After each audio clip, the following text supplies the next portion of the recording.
کیا درود پاک پڑھنے کی اجازت لینا ضروری ہے یا بلا اجازت درود پاک پڑھا جا سکتا ہے؟ بڑا مختصر سا سوال ہے مگر بہت ہی اہم سوال ہے اور بہت ہی جامع سوال ہے۔ سوال کیا ہے؟ کیا درود پاک پڑھنے کی اجازت لینا ضروری ہے یا بلا اجازت درود پاک پڑھا جا سکتا ہے؟ اس مختصر سے سوال کا مختصر سا جواب ہے کہ درود پاک پڑھنے کے لیے کسی کی بھی اجازت درکار نہیں ہے، کسی سے بھی اجازت لینے کی ضرورت نہیں ہے۔ یہ ہے اس کا مختصر سا جواب شریعت کے آئینے میں یا شریعت کے زاویے سے۔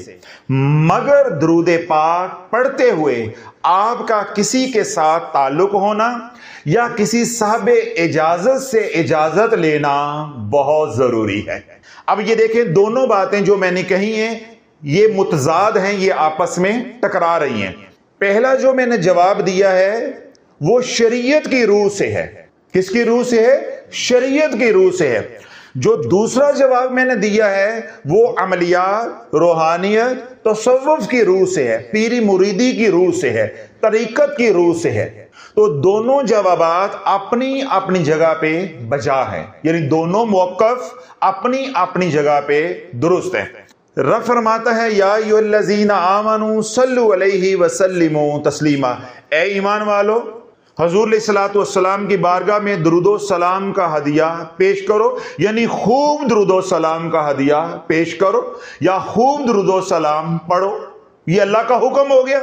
جب آپ نے یہ حکم سنا تو آپ نے کہا اللہم صلی علی محمد۔ آپ نے اس حکم کی کیا کر دی؟ تعمیل کر دی، اللہ کا حکم پورا کر دیا۔ اب مجھے بتاؤ کسی سے اجازت لینے کی کیا ضرورت ہے؟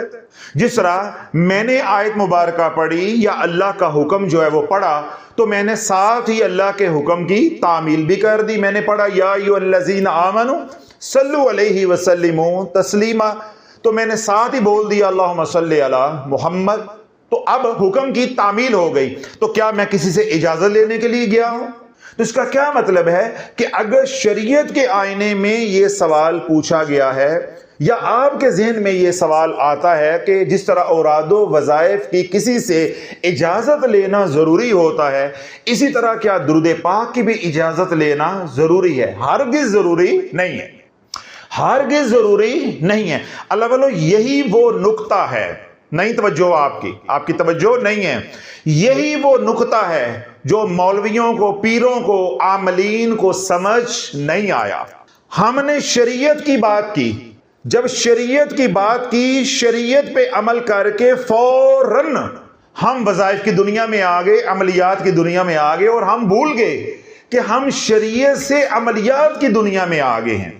جب رب نے حکم دیا یا ایھا الذین آمنوا صلوا علیہ وسلموا تسلیما، آپ نے 2 بار، 4 بار، 5 بار، 10 بار، 15 بار، 100 بار درود پاک پڑھ لیا، شریعت کے حکم کی تعمیل ہو گئی۔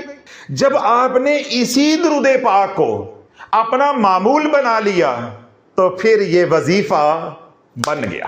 تو جب یہ وظیفہ بن جائے گا، عملیات کی دنیا میں آپ آ جائیں گے، پھر تمام شرائط لاگو ہوں گی، تمام شرائط لاگو ہوں گی۔ جس طرح میں نے کہا کہ ہمارے مولویوں کو، پیروں کو، روحانی پیشواؤں کو ٹھوکر کیا لگی ہے؟ انہوں نے قرآن کی صورتوں کے، آیات کے فضائل پڑھے، شریعت کی بات کی، انہیں یہ معلوم ہی نہیں ہے کہ ہم بات شریعت کی کر رہے ہیں، جن سے ہم مخاطب ہیں یہ تو وظیفے پڑھ رہے ہیں، یہ تو وظیفے پڑھ رہے ہیں۔ انہوں نے تو قرآن کی صورت کو وظیفہ بنایا ہوا ہے، انہوں نے قرآن کی آیت کو وظیفہ بنایا ہوا ہے، انہوں نے اسماء الحسنہ کو وظیفہ بنایا ہوا ہے۔ یہ ایک مقصد کو سامنے رکھ کر ایک مخصوص تعداد روزانہ پڑھ رہے ہیں، یہ تو وظائف کر رہے ہیں۔ یہ شریعت سے نکل کر طریقت کی دنیا میں، عملیات کی دنیا میں یا روحانیت کی دنیا میں آ چکے ہیں۔ تو جس دنیا میں آپ ہوں گے اس دنیا کی شرائط لاگو ہوں گی، اصول و ضوابط لاگو ہوں گے۔ جب آپ شریعت کی دنیا میں رہیں گے تو اس پہ کوئی شرائط لاگو نہیں ہوں گی، اور اگر ہوں گی بھی تو وہ شریعت میں موجود ہے، واضح ہے۔ جس طرح نماز کی شرائط ہے، حج کی شرائط ہیں، روزے کی شرائط ہے، زکوٰۃ کی شرائط ہیں، الگ سے کسی نتھو خیرے کو شرائط بنا کر یا سمجھانے کی ضرورت نہیں ہے، وہ سب کچھ شریعت میں موجود ہے۔ جس طرح اللہ کے محبوب علیہ الصلوۃ والسلام کا نام لیا تو ہمارے اوپر درود پاک پڑھنا کیا ہو گیا؟ واجب۔ کس کے اوپر واجب ہو گیا؟ ایمان والوں کے اوپر۔ اب یہاں کوئی ایسا شخص بیٹھا ہوا ہے جو غیر مسلم ہے تو وہ تو شرائط ہی پوری نہیں کرتا، اس کے اوپر درود پاک پڑھنا واجب نہیں ہے۔ یہ ساری باتیں ہمیں کس نے بتا دی ہیں؟ شریعت نے۔ آپ نے قرآن سنا، یا ایھا الذین آمنوا صلوا علیہ وسلموا تسلیما، آپ نے حکم کی، تعمیل کی، آپ نے کہہ دیا صلی اللہ علیہ وسلم یا اللہم صلی علی محمد وعلی آل محمد، یا کوئی بھی صیغہ آپ نے پڑھ دیا تو پڑھنے سے پہلے آپ نے کسی سے اجازت طلب نہیں کرنی اور نہ ہی ضرورت ہے۔ ہاں، جب آپ نے اسی درود پاک کو 200 کی تعداد میں، 500 کی تعداد میں، 1000 کی تعداد میں، 313 کی تعداد میں، 5000 کی تعداد میں، یا کوئی بھی تعداد آپ نے مقرر کر لی، اب روزانہ آپ پڑھ رہے ہیں تو ظاہر ہے کسی مقصد کے تحت پڑھ رہے ہوں گے۔ تو جب آپ کسی عمل کو روزانہ کریں گے، مخصوص تعداد میں کریں گے، مخصوص وقت میں کریں گے اور مخصوص مقصد کے لیے کریں گے، یہ شریعت نہیں ہے، یہ ہے رونا شافی کا، جو شافی 2.5 پونے 3 سال سے رو رہا ہے۔ اب بات شریعت کی نہیں رہ گئی، اب یہ بات تیری مرضی کی، تیرے مقصد کی آ گئی ہے۔ شریعت کا حکم تو پورا ہو گیا، اللہم صلی علی محمد، بات ختم ہو گئی۔ اب جو تو کر رہا ہے وہ تیری مرضی ہے، تو 500 مرتبہ روزانہ پڑھ رہا ہے، 2000 مرتبہ روزانہ پڑھ رہا ہے، 10,000 مرتبہ روزانہ پڑھ رہا ہے۔ اب جب تو روزانہ درود پاک کی ایک مخصوص تعداد کو پڑھے گا، مخصوص وقت میں پڑھے گا اور کسی خاص مقصد کے لیے پڑھے گا، چاہے وہ دنیا کا ہو تو چاہے وہ آخرت کا ہو، اب تو آ گیا ہے وظائف کی دنیا میں، اب تو آ گیا ہے عملیات کی دنیا میں۔ اب عملیات کی دنیا کی تمام شرائط لاگو ہوں گی، اور عملیات کی شرائط میں پہلی شرط کیا ہے؟ مرشد کا ہونا، ہادی کا ہونا۔ جب مرشد مل گیا، اس کے بعد پہلی شرط کیا ہے یا اگلی شرط کیا ہے؟ کہ جو عمل آپ نے کرنا ہے اس عمل کی صاحب عمل سے اجازت لینا۔ اب توجہ رکھیے گا، بڑی اہم بات ہے۔ آپ نے درود پاک 500 مرتبہ روزانہ پڑھنا شروع کر دیا۔ کتنی بار؟ 500 مرتبہ۔ انہوں نے 1000 بار روزانہ پڑھنا شروع کر دیا، انہوں نے 2000 بار پڑھنا شروع کر دیا، انہوں نے 5000 بار پڑھنا شروع کر دیا۔ اپنے دل پر ہاتھ رکھ کے مجھے بتاؤ، جو بندہ 100 بار پڑھ رہا ہے اور جو بندہ 500 بار پڑھ رہا ہے، جو بندہ 1000 بار پڑھ رہا ہے، اور فرحان صاحب کی طرح جو بندہ 5000 ایک دن میں پڑھ رہا ہے، کیا یہ سب برابر ہیں؟ یہ سب برابر ہے؟ نہیں۔ 100 والے کی انرجی کم ہے، ہیلنگ انرجی کم ہے، اجر و ثواب کم ہے، 500 والے کا زیادہ ہے، 2000 والے کا اور زیادہ ہے، اور فرحان صاحب کا 5000 والے کا بہت ہی زیادہ ہے۔ جس طرح ثواب مختلف ہے، نہیں سمجھ آ رہی، میرے پسینے نکل گئے ہیں، اے سی میں آپ کو بات سمجھ نہیں آ رہی۔ جس طرح اجر و ثواب میں آپ مختلف ہیں، ایسے ہی آپ کے احوال بھی مختلف ہیں۔ 100 والے کی کیفیات احوال اور ہوں گے، 500 والے کے احوال اور کیفیات یا قلبی واردات اور ہوں گی، 2000 والے کی قلبی واردات، احوال یا کیفیات اور ہوں گی، اور 5000 والے کے ساتھ معاملات کچھ اور ہوں گے۔ اب آپ نے زندگی میں کبھی 5000 مرتبہ درود پاک پڑھا ہی نہیں ہے، آپ کو کیا معلوم کہ جب 5000 مرتبہ درود پاک پڑھتے ہیں تو کیا ہوتا ہے؟ آپ کو کیا معلوم؟ کیا آپ کو 200 مرتبہ روزانہ پڑھنے والا گائیڈ کر سکتا ہے، رہنمائی کر سکتا ہے؟ نہیں کر سکتا۔ جو 5000 پڑھ رہا ہے اس کی جو رہبری کرے گا، رہنمائی کرے گا، یا تو وہ کرے گا جس نے کم از کم 5000 پڑھا ہے، یا پھر وہ کرے گا جس نے 5000 سے زیادہ پڑا ہے۔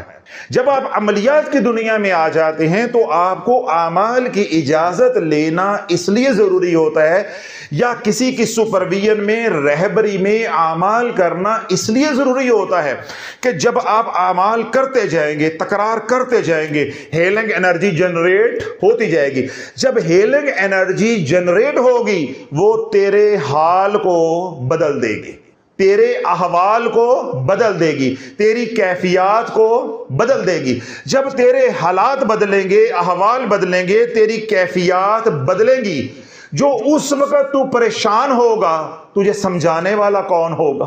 اب کہانی سمجھ آئی؟ میں ایک دلیل دیتا ہوں، انشاءاللہ یہ بات ٹھک کر کے آپ کے اندر تو اتر جائے گی، پر مولویوں اور پیروں اور عاملین کے اندر اترنے والی نہیں ہے۔ اور اسی طرح وہ لوگ جو اوراد و وظائف کرتے ہیں ان کے دل میں یہ بات اترنے والی نہیں ہے۔ ہاں وہ عرش والا اتار دے تو اس کی مہربانی ہے، ورنہ شافی کے بس کی بات نہیں ہے۔ میں نے کیا بات کہی کہ جب آپ شریعت کے دائرے میں ہوں گے تو درود پاک اگر آپ نے پڑھنا ہے، یا اللہ کا ذکر آپ نے کرنا ہے، یا کوئی ورد وظیفہ آپ نے کرنا ہے اور آپ شریعت کے دائرے میں ہیں، آپ کو کسی سے اجازت لینے کی ضرورت نہیں ہے۔ جس طرح یہاں آج بات ہو رہی ہے درود پاک کی، یہ شریعت کا مسئلہ ہے۔ آپ لے آتے ہیں سورہ یاسین کا مسئلہ میرے پاس، تو سورہ یاسین کیا ہے؟ فضائل کی حامل ہے، بہت زیادہ فضیلت کی حامل ہے۔ میں بھی کہوں گا ہاں اس کے پڑھنے کا بڑا اجر و ثواب ہے، مگر آپ اسی سورہ یاسین کو اپنا عمل بنا لیتے ہیں، اپنا وظیفہ بنا لیتے ہیں، روزانہ 2 بار یا روزانہ 1 بار یا صبح و شام یا کسی بھی تعداد میں یا کوئی بھی مقصد سامنے رکھ کے روزانہ پڑھنا شروع کر دیں گے تو وہ کیا بن جائے گا؟ وظیفہ۔ اب آپ شریعت کے دائرے سے نکل کر عملیات کے دائرے میں یا عملیات کے شعبے میں آ گئے ہیں۔ شریعت کی بات ختم ہو گئی ہے، اب عملیات کی بات ہے۔ آپ اپنے مقصد کے لیے پڑھ رہے ہیں، اپنی مرضی سے پڑھ رہے ہیں۔ اللہ نے روزانہ 4 بار نہیں بولوں گا، کان چنگلیاں مارو تو کھویں بلو۔ اللہ نے روزانہ صبح و شام سورہ یاسین پڑھنے کا حکم دیا ہے۔ اللہ نے روزانہ آدھا 5 سورتہ پڑھنے کا حکم دیا ہے۔ اللہ نے 1.25 لاکھ مرتبہ آیت کریمہ پڑھنے کا حکم دیا ہے۔ اللہ نے چلتے پھرتے لا خلابہ پڑھنے کا حکم دیا ہے۔ اللہ نے حامیم لا ینصرون پڑھنے کا حکم دیا ہے۔ اللہ نے سورۃ المؤمنون کی آخری 4 آیات پڑھنے کا حکم دیا ہے۔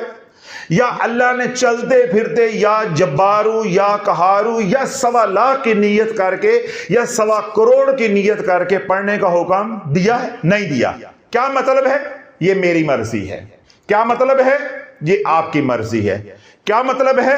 جس نے یہ بتایا ہے اس کی مرضی ہے۔ یہ شریعت کتھے جاواں تے منجی کتھے ڈاواں، کتھے جاواں تے منجی کتھے ڈاواں، سمجھ سے باہر ہے۔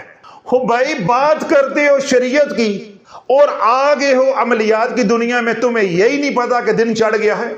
بات کرتے ہو رات کی، ادھر دن ہے، بات کرتے ہو دن کی، ادھر رات ہے، تمہیں معلوم ہی نہیں ہے کہ رات کیا ہے اور دن کیا ہے۔ خود بھی تم جو ہے وہ کنفیوز ہو اور امت کو بھی اشکال کا شکار کر دیا ہے۔ امت کو بھی بات سمجھ نہیں آتی۔ آج امت نے اوراد و وظائف کو دین سمجھ لیا ہے، نہیں سمجھ آ رہی۔ امت نے کیا کیا ہے کہ اوراد و وظائف کو دین سمجھ لیا ہے۔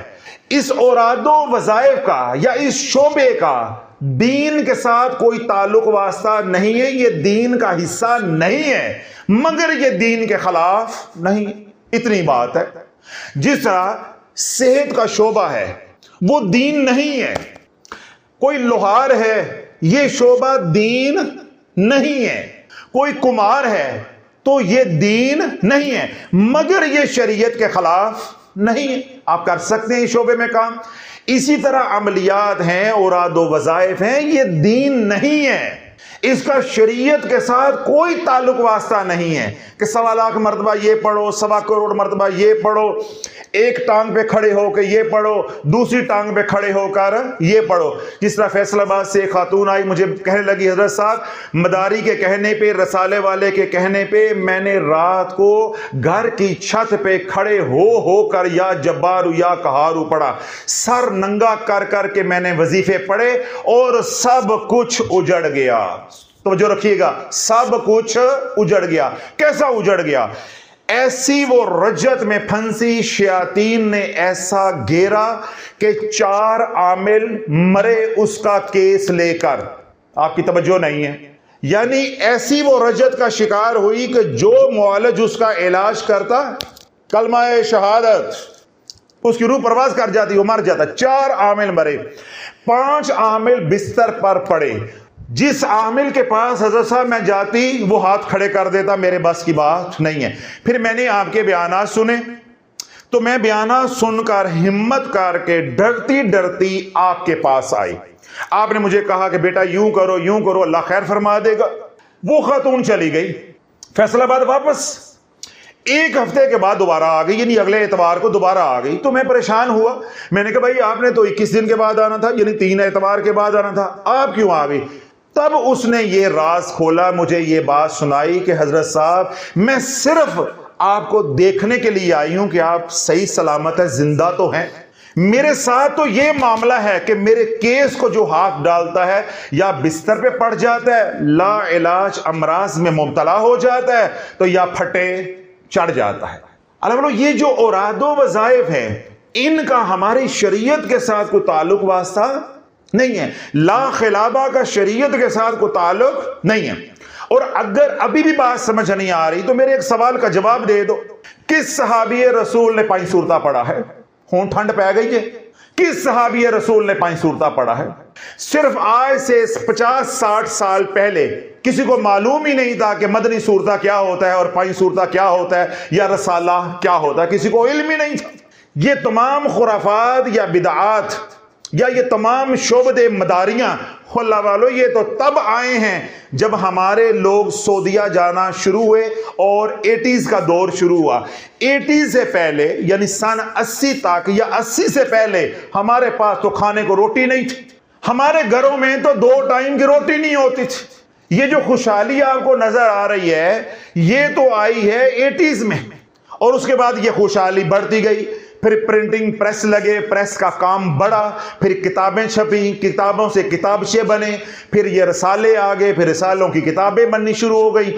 پھر اسی طرح دیگر جو اخبارات ہیں ان کے اندر یہ اوراد و وظائف چھپنا شروع ہو گئے. پھر 90s کے آخر پہ جا کر چینلز آگے، یعنی جو میڈیا ہے وہ پرائیویٹائز کیا گیا. جب مین سٹریم میڈیا آ گیا پھر میڈیا کے اوپر مولویوں اور پیروں نے بیٹھ کر وظیفے بتانے شروع کر دیے. اور آج بدبختی کا عالم یہ ہے جب شافی آپ کے سامنے رات 11:45 بجے رونا رو رہا ہے کہ آج ایک طوائف بھی وظیفہ بتا رہی ہے اور حرم والا بابا بھی وظیفے بتا رہا ہے. طوائف اپنا کام نہیں کر رہی، جو اس کا کام ہے چاہے وہ برا کام ہے اس کو اپنا کام کرنا چاہیے. اس کا قرآن کے ساتھ یا حدیث کے ساتھ یا اوراد و وظائف کے ساتھ کیا تعلق ہے؟ وہ 4 ٹکے کے مولوی بلا کر سامنے بٹھا کر ان کو ذلیل بھی کروا رہی ہوتی ہے اور اپنے درشن بھی کروا رہی ہوتی ہے اور تیرے میرے مسئلے بھی حل کر رہی ہے، وظیفے بھی بتا رہی ہے. ٹک ٹاکر ہے وہ بھی وظیفے بتا رہا ہے، لونڈا لپڑا یوٹیوبر ہے وہ بھی وظیفے بتا رہا ہے، اور حرم والا بابا بھی کعبہ سامنے ہے، کعبے کے سامنے بیٹھ کے امت کو وظیفے بتا رہا ہے کہ سورہ بقرہ پڑھو 7 کنووں کا پانی لے کر. کتنے کنووں کا؟ تو شافی نے امت کو کیا بتایا ہے؟ 1 نہیں، 2 نہیں، 3 نہیں، 4 نہیں، 5 نہیں، 6 نہیں، تیری 7 نسلیں اجڑیں گی. کتنی نسلیں؟ 7. یہ بابے نے جو امت کے اوپر احسان کیا، سنو ذرا. یہ جو اتوار گزرا ہے اس سے پچھلا اتوار، یعنی تقریباً میں ظہر کی نماز پڑھ کے جب دوبارہ آفس میں گیا ہوں، یہ کہہ لو کہ 3 بجے کا ٹائم ہوگا، 2:30-3 بجے کا. ایک بچہ بھاگے پھر رہا تھا تو وہ مجھے بار بار شیشے کے نیچے سے نظر آئے تو مجھے غصہ آیا، برا لگا کہ خواتین بیٹھی ہیں، یہ کون ہے؟ کبھی بھاگ کر ادھر جاتا ہے، کبھی ادھر جاتا ہے، کبھی ادھر جاتا ہے. تو میں نے فاروق صاحب سے پوچھا یہ کون ہے؟ انہوں نے کہا جی یہ فیملی باہر بیٹھی ہوئی ہے، ابھی ان کی باری ہے، یعنی ان کا ٹوکن ہے، یہ بچہ ان کے ساتھ آیا ہو. خیر بات آئی گئی، ختم ہو گئی. جب وہ فیملی اندر آئی، اتنا پیارا بچہ جس کو شافی پیارا کہہ رہا ہوگا آپ سوچو کتنا پیارا ہوگا. میرا دل پھٹ رہا ہے بات کرتے ہوئے, اتنا پیارا بچہ. اس وقت 11-12 فیملیز ایسی ہیں جو اولاد کے لیے میرے پاس آتی, آج بھی 2 آئی ہیں, ایک بچے کو ترس رہے ہیں, ایک بچے کو ترس رہے ہیں کہ ہمیں بیٹی مل جائے یا بیٹا مل جائے. عمریں گزر رہی ہیں, ڈاکٹروں نے جواب دے دیا ہے. ایسی مسکینی, ایسی بے بسی اس جوڑے کے اوپر ہوتی ہے جو اولاد کے لیے آتا ہے کہ میں الفاظ میں بیان نہیں کر سکتا. اور ان بدبخت ماں باپ کو جو ہوس کے اور ہرس کے مارے ہوئے ہیں, اللہ نے بن مانگے اولاد دے دی. میں نے کیا کہا کہ وہ بچہ کتنا کیوٹ ہوگا, وہ بچہ کتنا خوبصورت ہوگا جس کو شافی کہہ رہا ہے کہ بچہ بڑا کیوٹ ہے اور بچہ بڑا خوبصورت ہے. اتنا خوبصورت بچہ جب اندر آئے تو میں نے دیکھا کہ یہ تو تنگیا نہیں تنگیا ہوا. ہاں میں پریشان کہ یہ تو معصوم سا بچہ ہے اور اس کے اوپر اتنی رجت ہے, یہ کہاں سے آ گئی؟ 9 سال 9.5 سال, کیونکہ ذرا بچہ اوبیس تھا, موٹا تھا, ہو سکتا وہ 8 سال کا بھی ہو. میں کہہ رہا ہوں 9 سال کا یا 10 سال کا, ہو سکتا 8 سال کا بھی ہو کیونکہ اس کا جسم بھاری تھا. اب اس کو جو لے کر آئی ہے ماں, جب میں نے ماں کو دیکھا تو اس بغول تو کچھ نہ پھول. پھر شافی سیدھا ہو گیا. شافی کے پاس پھر ایک ہی کام ہوتا ہے, سیدھا ہو گیا. پھر ہم نے نہیں دیکھنا ہوتا کہ یہ مرد ہے یا عورت ہے, چھوٹا ہے یا بڑا ہے, ہم نے تو پھر حق بات کرنی ہے. پہلے تو میں نے میسنا بن کے سنا کیونکہ ان کا موقع سننا تھا, ان کے پاس ٹوکن تھا. میں نے کہا جی ہاں جی بتائیں کیسے آئے. وہ جی یہ ہو گیا, یہ ہو گیا, یہ ہو گیا, یہ ہو گیا, جس طرح پھبے کٹن کر دیے, یہ ہو گیا, وہ ہو گیا, سن لیا. میرا بچہ گونگا ہو گیا, میرا بچہ گونگا ہو گیا, ایکٹنگ, میرا بچہ گونگا ہو گیا. جب اس نے اپنا موقف دے دیا, یعنی اپنی بات مکمل کر دی, میں نے کہا بی بی سنو کان کھول کے, اس بچے کی خوشیوں کی قاتل تو ہے. اس بچے کو گونگا کیا گیا ہے, یہ گونگا نہیں تھا. اگر میں آپ کو یہ کہہ دوں دڑکی لگاؤ گے کہ نہیں لگاؤ گے, اور آپ نے یہ کیا بھی ہو, اب ذرا سوچو اس عورت پہ کیا بیتی ہو کہ چور پھڑیا گیا ہے, چور پھڑیا گیا ہے. میں نے کہا یہ بچہ گونگا نہیں تھا, اس کو گونگا کیا گیا ہے. اب اس کے اوسان خطا ہو گئے. میں نے کہا اگلی بات بھی سننی ہے, اگر حوصلہ ہے تو نے ہوس میں وظائف پڑھے ہیں اپنے شوہر کو دم چھلا بنانے کے لیے, اپنی نندوں سے جان چھڑانے کے لیے, اور وہ وظائف الٹے پڑے ہیں اس بچے پہ اور بچہ گونگا ہو گیا ہے. اور آج سے 1.5 یا 2.25 سال پہلے گونگا ہوا ہے, اس سے پہلے گونگا نہیں تھا. اب وہ کہاں جاتے؟ شافی نے کچھ چھپنے کی جگہ نہیں دی. اگلی بات میں نے کہا اگر آپ ہوتی مرد میں تیرے ساتھ وہ کرتا کہ تو تصور نہیں کر سکتا. صرف عورت ہونے کی وجہ سے میں نے برداشت کر لیا, لیکن تجھے میں نے حقیقت بتا دی ہے کہ تو اس کی قاتل ہے خوشیوں کی, تو نے اس بچے کو اپاچ کیا ہے. تو جب شافی نے گھیرا ڈالا پھر ٹکا ٹک ٹکا ٹک ٹکا ٹک وظیفے نکلے, گھنٹہ نکلتے رہے پھرتے, پورا گھنٹہ پھر وظیفے نکلے. 2 فیملیز اندر سے ہو کر بھی چلیں گی, مل کر بھی چلیں گی, ہون بھی وظیفے نکلن دے, کوئی تھو نکلن دے, کوئی تھو نکلن دے. اب اس بچے کے اوپر رجت کس کی پڑی؟ سورہ بقرہ کی, سورہ بقرہ کی. اور اگلی بات اس سے بھی زیادہ پریشان کون, جب میں یہ کھپ کے ٹینشن لے کے فارغ ہوا, آگے سے ایک لیڈی ڈاکٹر آ گئی اپنی بیٹی کو لے کر. جب میں نے بیٹی کو دیکھا تو میرا زخم پھر تازہ ہو گیا. یہ تو پھر وہی مسئلہ ہے. میں نے ان لیڈی ڈاکٹر صاحب سے پوچھا, میں نے کہا جی اس بیٹی کو کیا, وہ کہنے لگی اس کو فٹس پڑتے ہیں, دورے پڑتے ہیں وغیرہ وغیرہ. یہ میں نے کہا نہیں جی اس کو کوئی دورے نہیں پڑتے, اس کو دورے آپ نے ڈلوائے ہیں, آپ نے دورے پڑھنے پہ اس کو مجبور کیا. کہتے جی میں نے کیا کیا؟ میں نے کہا سورہ بقرہ پڑھی ہے, سورہ بقرہ پڑھی ہے. ایک دن میں یعنی اسی اتوار کو 5 فیملیز تباہ ہوئی ہیں, اپنی معصوم اولادوں کو ساتھ لے کر آئی ہیں. 5 فیملیز آئی, 7 بچے آئے, یعنی ایک کے ساتھ 2 بچے, 7 بچے معذور ہوئے ہیں, 7 بچے معذور ہوئے. بچی کو فٹس پڑھ رہے ہیں, ایک ماں باپ 2 بیٹیاں لے کر آئے 8-9 سال کی, وہ دونوں کو دورے پڑھ رہے. پھر وہ لیڈی ڈاکٹر مانی میرے منہ پہ, کیونکہ شافی جان تو چھوڑتا نہیں ہے, میرے منہ پہ مانی. حضرت صاحب آج سے 3 سال پہلے اس کی طبیعت خراب ہوئی رات کو, تو میں نے سورہ بقرہ پڑھ کے پوری جو ہے پانی پہ دم کیا اور میں نے پانی اس کو پلایا. بس پانی اندر جانے کی دیر تھی تو اس کو دورے پڑنے شروع ہو گئے. پھر میں نے لیڈی ڈاکٹر صاحب کو یہی بات کہی, میں نے کہا اللہ علی ہم ڈاکٹر ہیں, اس کی ایج ہے 7-8 سال, یہ ہمارے پاس آتی ہے، اس کو کہیں انفیکشن ہو گیا ہے، ہم نے مثال کے طور پہ پینسلن فیملی دینی ہے تو ہم اس کی ڈوز کیا رکھیں گے؟ 1 to 5 ml. کہتی ہاں جی. میں نے کہا اگر ہم جلد بازی کریں اور اس کو 1 گرام پینسلن دے دیں تو کیا ہوگا؟ کہتی ریئیکشن ہو جائے گا. میں نے کہا ریئیکشن ہو گیا. اب ٹپ ٹپ آنسو. اب کیا ہوگا؟ میں نے کہا اب کچھ نہیں ہوگا، بس 350 سال بس ہے، زیادہ نہیں ہے. میں نے کہا ہن بھگتو اور چوپ ہو، اب بھگتو. میں نے کہا اب تیرے گھر میں رزق نہیں آئے گا، اب تیرے گھر میں تیرے لیے عزت نہیں رہ جائے گی، اب تیرے گھر سے بیماریاں نہیں نکلیں گی، اب تیرے گھر میں لڑائی جھگڑے کبھی بھی ختم نہیں ہوں گے. تو جس کام کو ہاتھ ڈالے گی سوائے رکاوٹ کے، ذلت کے، رسوائی کے، 7 نسلیں کچھ نہیں ملنے والا اگر تو نے کامیابی کے ساتھ رجت کا علاج نہیں کیا. تو اللہ یہ سارے زخم ہرے کر کے میں نے آپ کے سامنے رکھے ہیں کہ یہ ہے اوراد و وظائف. مجھے بتاؤ ان کا شریعت کے ساتھ کیا تعلق ہے؟ کوئی ہے؟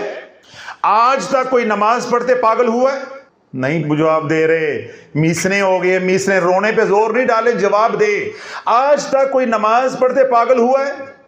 آج تک کوئی قرآن کی تلاوت کرتے پاگل ہوا ہے؟ آج تک کوئی درود پاک پڑھتے پاگل ہوا ہے؟ آج تک کوئی اللہ کا ذکر کرتے پاگل ہوا ہے؟ آج تک کوئی استغفار کرتے پاگل ہوا ہے؟ اور آج تک کوئی دعائیں کرتا، اللہ سے مناجات کرتا ہوا پاگل ہوا ہے؟ آج تک کوئی صدقہ خیرات کرتے ہوئے کنگال یا پاگل ہوا ہے؟ نہیں ہوا. یہ اللہ کے احکامات ہے، یہ شریعت ہے، یہ 7 اللہ کے احکامات ہے. سورہ بقرہ 7 مرتبہ پڑھنی ہے، 41 مرتبہ پڑھنی ہے، 7 کنووں کا پانی لینا ہے. اے کیڑی شریعت ہے؟ اے کیڑی شریعت ہے؟ یہ میری تیری بنائی شریعت ہے. جن کو لنگی نہیں باندھنی آتی، جن کو استنجا کرنا نہیں آتا، جن کو حلال اور حرام کی تمیز نہیں ہے، یہ ان کی شریعت ہے. تو ان کی شریعت نے یہ گل کھلائے ہیں کہ شافی کی زندگی کا ریکارڈ ہے کہ ایک دن میں ایک ہی صورت کی رجت کے 5 افراد آئے ہیں، یا 5 فیملیز بلکہ کہیں تو بہتر ہے، 5 فیملی ایک ہی صورت کی. وگرنہ ہمارے پاس تو سارے رجت والے ہی ہوتے ہیں، بگڑے ہوئے کیس ہوتے ہیں. لیکن آج تک نہیں ہوا کہ ایک ہی صورت سے یا ایک ہی عمل سے برباد ہوئے اتنے لوگ آج ہیں. اور ایک دن میں 5 فیملی یکے بعد دیگر یکے بعد دیگر. تو ان اوراد و وظائف کا شریعت کے ساتھ کوئی تعلق واسطہ نہیں ہے. یہاں پہ کثرت کا حکم آیا، یا ایھا الذین آمنوا صلوا علیہ وسلموا تسلیما، یعنی کثرت کرنی ہے. لیکن کثرت کا مطلب کیا ہے؟ کہ جتنا پچا سکتے ہو اتنا پڑھ لو، جتنا پچا سکتے ہو اتنا پڑھ لو. بڑی اہم باتیں، یہ باتیں آپ کو کتابوں سے ملنے والی نہیں، توجہ رکھو. ہمیں گمراہ مولویوں اور پیروں نے اور عاملین نے کیا کیا؟ او لو جی شافی میں کہندا ہے اللہ نے تو خود کیا ہے کہ کثرت نہ درود و سلام پڑھو. تو کثرت کا مطلب 1.25 لاکھ ہے، کثرت کا مطلب 1.25 کروڑ ہے، کثرت کا مطلب جو ہے وہ 2000 مرتبہ روزانہ اور 2000 مرتبہ رات کو اور دن کو پڑھنا ہے. یہ مطلب ہے کثرت کا. یا اللہ نے اپنے ذکر کے بارے میں فرمایا یا ایھا الذین آمنوا اذکروا اللہ ذکرا کثیرا. تو وہاں پہ ذکر کی کثرت سے مراد یہ ہے کہ 1.25 کروڑ مرتبہ یا جبارو یا قہارو پڑھنے. اللہ والو کثرت سے مراد یہ ہے جتنا پڑھ سکتے ہو اور جتنا پچا سکتے ہو. توجہ نہیں آپ کر رہے؟ جتنا پڑھ سکتے ہو اور جتنا پچا سکتے ہو. اب دیکھیں میں 1 روٹی پچا سکتا ہوں، یہ 2 روٹیاں پچا سکتے ہیں، وہ 3 پچا سکتے ہیں، یہ 5 پچا سکتے ہیں. ہر بندے کی کیپیسٹی، ہر بندے کی گنجائش یا ہر بندے کی طاقت یا ہر بندے کا ہاضمہ مختلف ہے. اسی طرح ہر بندے کی جو روح کی وسعت ہے، ظرف ہے، گنجائش ہے، جذب کرنے کی طاقت ہے، ایبزارپشن ہے، وہ مین ٹو مین ویری کرتی ہے. ہر بندے کی گنجائش دوسرے سے مختلف ہوتی ہے. یعنی آپ کی روحانیت اور ہے، ان کی روحانیت اور ہے، آپ کی طاقت اور ہے، ان کی طاقت اور ہے. جس طرح ہمارے مزاج ایک دوسرے سے مختلف ہیں، ہماری شکل و صورت ایک دوسرے سے مختلف ہے، ایسے ہی ہمارا باطن، ہمارا اندر، ہمارا سینہ، ہمارے لطائف، ہمارے انرجی سینٹرز، ہمارے چکراز، سب کے کیا ہے؟ مختلف ہے. سب کے کیا ہے؟ مختلف ہے. بعض لوگ ایسے ہوتے ہیں انہیں 100 سے نفع ہو جاتا ہے. بعض لوگ ایسے ہوتے ہیں انہیں 200 سے نفع بھی نہیں ہوتا. اب ان باتوں کا جو فیصلہ کرے گا اس کو مرشد کہتے ہیں. اس کو کیا کہتے ہیں؟ نہیں بول دے پہ میستنے نہ ہوں دے. اس کو کیا کہتے ہیں؟ مرشد کہتے ہیں. تو جب آپ درود پاک کو اپنا وظیفہ بناؤ گے مثال کے طور پہ 2000 مرتبہ روزانہ، اب آپ کے اوپر کیفیات طاری ہوتی ہیں، آپ کے ساتھ خوابوں کا سلسلہ شروع ہوتا ہے، آپ کے اوپر رکت طاری ہوتی ہے، یا پڑھتے ہوئے آپ کو ٹھنڈ لگتی ہے، سردی لگتی ہے، یا پڑھتے ہوئے آپ کے بال جو ہے رونگٹے وہ کھڑے ہو جاتے ہیں، یا پڑھتے پڑھتے آپ کو ڈر لگتا ہے، یا پڑھتے پڑھتے آپ کو سائے نظر آتے ہیں. اس طرح کی کوئی بھی کیفیت وارد ہوتی ہے یا آپ کے اوپر طاری ہوتی ہے، کنوں دسو گے؟ کنوں دسو گے جا کے؟ اگر کوئی بتانے والا ہے یا کسی کو آپ بتا سکتے ہو، کسی کے ساتھ رابطہ ہے، کوئی اس اہل ہے، اسی کو تو مرشد کہتے ہیں. میں کوئی اللہ کی یا معبود کی بات نہیں کر رہا، بھگوان کی بات نہیں کر رہا، رہبر کی بات کر رہا ہوں. مرشد بھگوان نہیں ہوتا، وہ نبی نہیں ہوتا، وہ خدا نہیں ہوتا، وہ رب العالمین نہیں ہوتا، وہ محض گائیڈ ہوتا ہے، ٹیچر ہوتا ہے، پروفیسر ہوتا ہے، جس طرح میں ہوں. ایک بیان میں نے کہا کہ اگر آپ کو گھر والے نہیں آنے دیتے مرشد پاک کے پاس تو آپ کہا کرو میں ٹیچر کے پاس جا رہا ہوں، نہیں تو آپ یہ کہا کرو میں پروفیسر صاحب کے پاس جا رہا ہوں. میں نے کہا یار مجھے پروفیسر کہا کرو، چلو میری بھی تسکین ہو جائے گی، میری بھی عزت بن جائے گی، 4 مجھے بھی بندے پروفیسر کہنے والے. سوشل میڈیا پہ جب وہ بیان گیا سب نے مجھے پروفیسر کہنا شروع کر دیا، تو آپ بھی مجھے آج کے بعد پروفیسر کہہ دیا کرو، چلو میں خوش ہو جایا کروں گا.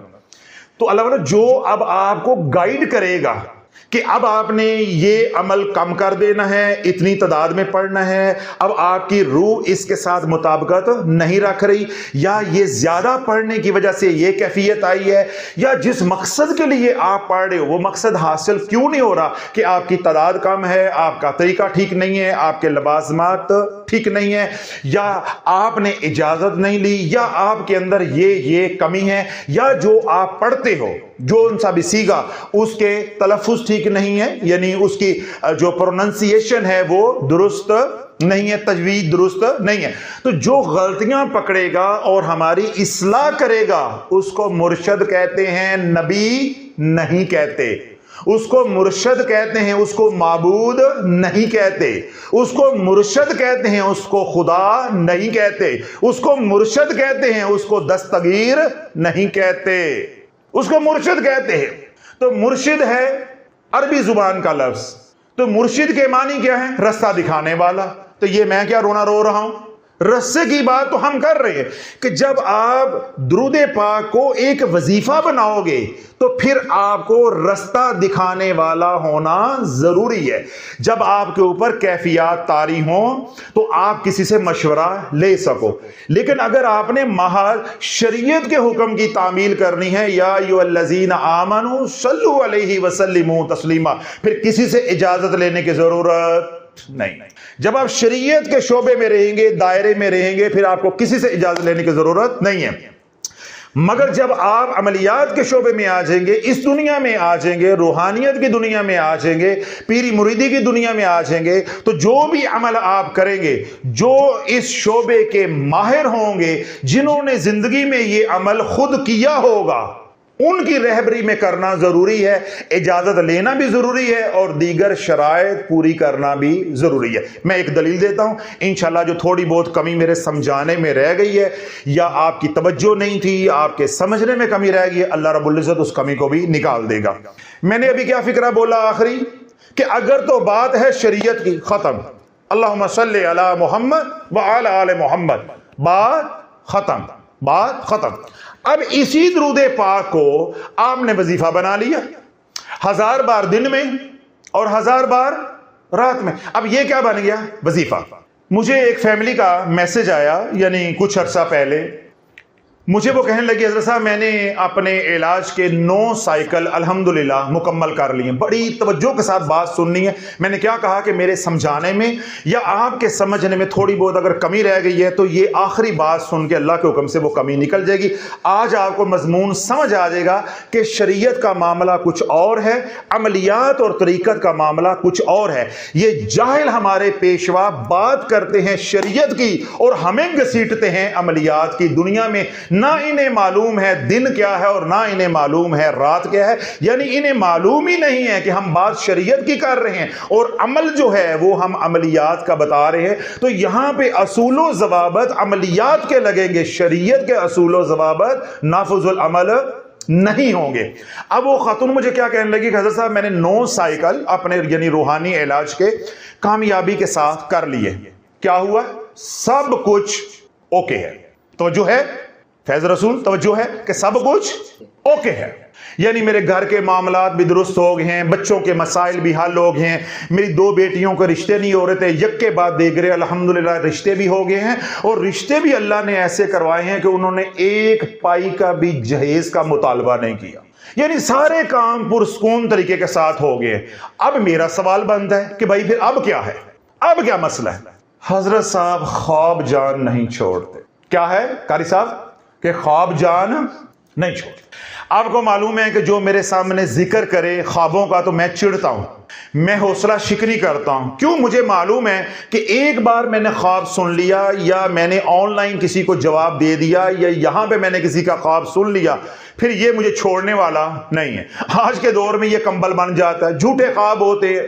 آج تو سچا بندہ نہیں ملتا تو سچا خواب کہاں سے لے کر آؤ گے؟ تو میں لفٹ نہیں کرواتا، کیونکہ آج کے دور میں شیطان پیروں کو، خواص کو گمراہ ہی خوابوں کے ذریعے کر رہا ہے. آج پیروں کے بیانات سنے، وہ کیا کہتے ہیں؟ ایک صاحب میرے پاس آئے، میں نے خواب دیکھا، میں نے عالم رویا میں یہ دیکھا. یہ بیان ہو رہے ہیں آج کل ممبر کے اوپر. تو اسی طرح کی اصلاح ہونی ہے نا، اسی طرح کی اصلاح ہونی ہے. جب اس خاتون نے یعنی اس فیملی نے مجھے کہا کہ حضرت صاحب سب کچھ اوکے ہے، آپ میرا علاج جو ہے وہ بھی وائنڈ اپ کر رہے ہیں، لیکن میں پریشان ہوں. میں کہا بھائی کیوں پریشان ہو جب سب کچھ اوکے ہے؟ تو انہوں نے کیا کہا؟ حضرت صاحب خواب جان نہیں چھوڑتے. میں نے پوچھا کہ خواب کیسے آتے؟ اب عورت ذات ہے، حیا کا پردہ ہے، وہ جھجک گئی. میں نے کہا اللہ کے دوست صاحب مجھے بتاؤ گے کہ خواب کیسے آتے ہیں تو تبھی میں کو رہنمائی کروں گا. وہ خاموش رہی. اچھا. پھر انہوں نے مجھے کچھ دن کے بعد ایک وائس کیا. اس وائس کے اندر انہوں نے پھر ساری تفصیل بتائی. انہوں نے کہا حضرت صاحب مجھے جو خواب آتا ہے اور بار بار آتا ہے، میں پریشان اس لیے نہیں ہوں کہ ایک بار میں نے یہ خواب دیکھا ہے. یہ خواب مجھے نیگیٹو انرجی کے علاج سے پہلے بھی کبھی کبھار آتا تھا، علاج کے دوران بھی آتا رہا اور ان دنوں میں تو بہت ہی آ رہا. اس لیے میں نے پریشان ہو کر آپ سے رابطہ کیا. میں آپ کے پاس آئی بھی، لیکن میرے ہمت نہیں پڑی آپ کے سامنے بات کرنے کی. تو میں وائس نوٹ کے ذریعے جو ہے وہ آپ کو اپنا دکھڑا سنا رہی ہوں، اپنا پیغام بھیج رہی ہوں. تو خدا را اس کو سن کر مجھے کوئی رہنمائی کرے کہ میں اس مصیبت سے کسی طرح نکل جاؤں. اب وہ خاتون وائس نوٹ میں کہنے لگی کہ حضرت صاحب میں جب نیگیٹو انرجی کا علاج نہیں کروا رہی تھی تب بھی میں دیکھتی تھی کہ خواب میں میرا میاں میرے سے صحبت کر رہا ہے. میں خواب میں دیکھتی تھی کہ میرا بھائی میرے سے صحبت کر رہا ہے.